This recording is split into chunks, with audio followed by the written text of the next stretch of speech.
Hello everyone! So handa ka na bang makita kung ano ang bagong routine ng aking buhay as an ALT here in Japan? So here's a video of a day in my life here in Japan. Siyempre, simulan natin sa umaga. Pagising natin, kailangan unahin natin ang manalangin at magbasa ng Word of God for His guidance all throughout the day. And here, basically, every morning, syempre maliligo, magtutoothbrush, and nagbaan ako ng lunch sa school. So, kasama na rin sa preparation sa umaga yung pag-ayos ng aking lunchbox. Pero, kung napansin nyo, hindi ko siya niluto that morning kasi nagluluto ako sa gabi at pagdating sa umaga, ininit ko na lang siya sa microwave. And mas madali ko siyang naayos. Kasi hindi ako ganun ka morning person. So, gusto ko nakaprepare na sila pagdating ng umaga. And syempre, mabilis ang pag-ibis lang kasi pinili ko na rin yung mga damit ko kinagabihan pa lang.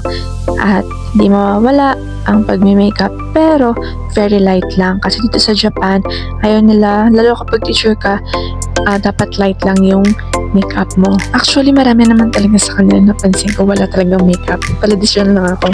And isang nakakatuwa dito sa Japan, kung ano yung makeup mo sa umaga, carry na yun hanggang sa maghapon dahil nga sa malamig pa ang panahon. So, hindi ka naman pagpapawisan and sa trabaho ko, hindi nakaka-haggard pa.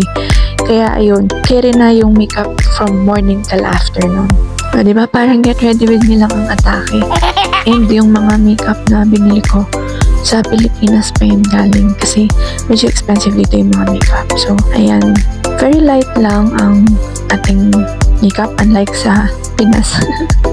Pak na pak pag nag-makeup from ng mga out pictures ko yan. At yung damit ko, hindi yan paling ha. Yun talaga yung design niya. Style niya yan. So dito wala naman kami uniform kaya usually blouse or long sleeve with coat lang ginagamit ko. Pakit konti. Yan. So sa aking bag, backpack pa rin. Hindi ko talaga kaya yung maliit na bag lang. Kasi feeling ko parang lagi akong may maiiwan. So sa tingin ko kung ano yung mga kailangan ko lagi kong dinadala. And today is Monday at koleksyon ng mga basura. Kaya inilabas ko na rin. Ano ba nung unang punta ko dito, isang challenging din para sa akin yan kung paano ako magtatapon ng basura kasi di ba may schedule sila dito. So yung basura ko siguro natapon ko siya at after 2 weeks pa. Kasi nga talaga inaral ko kung paano yung segregate nila tapos kung anong araw siya kukolektahin kasi nakakaya naman kung magtatapon ka ng basura tapos hindi pa naman pala yung exact day of collection niya. And today, I am so happy kasi meron akong bike. Unlike before na naglalakad ako, though hindi naman sobrang layo pero syempre, mas madali kapag meron kang bike. Kaya thank you Lord talaga sa buhay ni Darlene Sensei and Jane Sensei na nagbenta nitong bike sa akin. Tuwing umaga lagi ako nagsasalamin dito sa hagdanan para makita ng isang teacher. And pagdating dito sa school, yan, upo ka lang, aura-aura, medyo syempre, dapat nagigit sa mga teachers. Nasa likod ako and katabi ko yung cabinet na may mga papeles. So, hindi ko alam kung ano yung mga nandun. Kaya, mostly sila dumadaan sa table ko every morning. Kaya, talagang gamit na gamit ang Ohayo gozaimasu. Ohayo gozaimasu. Pero meron namang iba na nagka-try na mag-good morning. So, di ba ang dami kong gamit? Kung ano-ano yung mga dinadala ko para lang may magawa ko sa buhay. Ayan. So, kapag nasa loob na ng faculty, hindi na ganun kalamig. Kaya, minsan, tinatanggal ko na yung coat ko. And, ako nang bahala mag-isip ng mga dapat kong gawin or kung anong pwede kong gawin. Kasi ngayong araw, wala akong schedule ng klase. So, it means maghapon, maaaring nandito ka lang sa office. Pero, yun nga, syempre nakaka-bored naman kapag nandito ka lang, nakaupo ka lang, hindi nakakahiya. Sila busy tapos ikaw nandun ka lang sa upuan mo.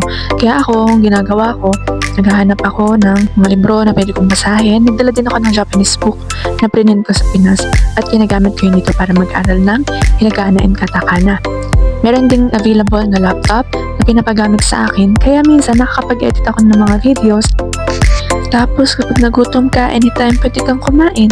So ako, medyo nahilig ako sa tinapay dito sa mga supermarket kasi ang sasarap talaga ng mga tinapay nila dito sa CR and very unique na CR nila.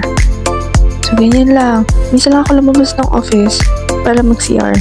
And then, diba kain ng tinapay? Mga ilang oras Konti oras lang, lunch na. Meron naman silang cafeteria sa baba, pero mas prefer ko magbaon. Feeling ko mas tipid yun. Ayan, so, busy-busy yan ulit. Dapat ngayong taon, matuto na akong magdihongdo. Kasi struggle talaga pag hindi ka marunong, hindi mo sila maintindihan, hindi ka rin makachika. So, ayun, after ng ilang oras ng pagtambay, pagtatrabaho. Yan, preparation para makauwi ng bahay. Lagi ako nabubulol sa pagkasabi ng Utsukare sama deshita. Kaya ang sinasabi ko na lang, Osaki ni shichireshimasu. Natatawa pa ako sa sarili ko kasi nga lagi ako nabubulol. Uy, joke lang yung sabi ko kanya ng pagtambay Pero legit talaga, wala ko masyadong ginagawa. At sobrang nakakapanibago. Pero, ngayon ko na-realize, mahirap din pala magtrabaho na walang ginagawa. Kasi nakaka-guilty, sumasakit ka nung wala kang ginagawa. Pero syempre, ikaw na bahala gumawa ng paraan para maging productive ka. So, ayun, going home, minsan, pumupunta ako ng supermarket pag uwi galing sa school para sulit yung pagbabike. But not today kasi tapos na ako kahapon. So, pagdating sa bahay, pahinga ulit. Ayan. May ganun effect, diba? Pagdating sa bahay, bubuksan ko yung bintana. Kunwari, si Maria Clara lang. Kasi nasa second floor ako.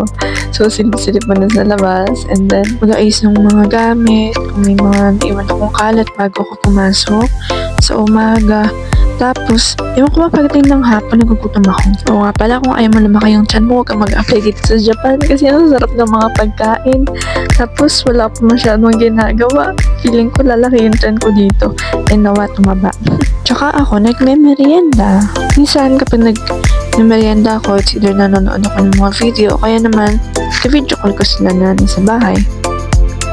And, ayun, mag-uugas ako ng baunan para mamaya pagkaluto, wala mo siya nang gagawin. Siyempre dito, very independent person ka talaga. Wala namang ibang gagawa niyan. Hindi ikaw lang. Maghuhugas ng pinggan, magsasaing, mamalengke, mag-iisip ng bibilhin mong ulam, magpa-budget. So, napapractice talaga ang aking housewife skills. Housewife skills talaga.